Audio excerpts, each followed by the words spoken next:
সহ্য করবা কোনো অসুবিধা নেই। এই সহ্য করো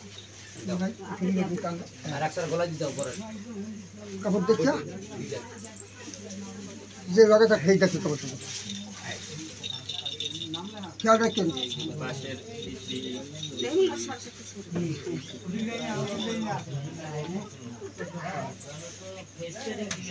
এখন বসো, বসে আবার দাও।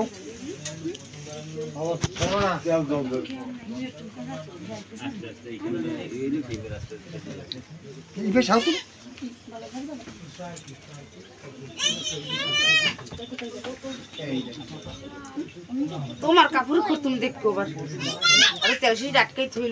নিজে কাপড় খুঁটে একটু খোসা দিয়ে ধুইতে হয়।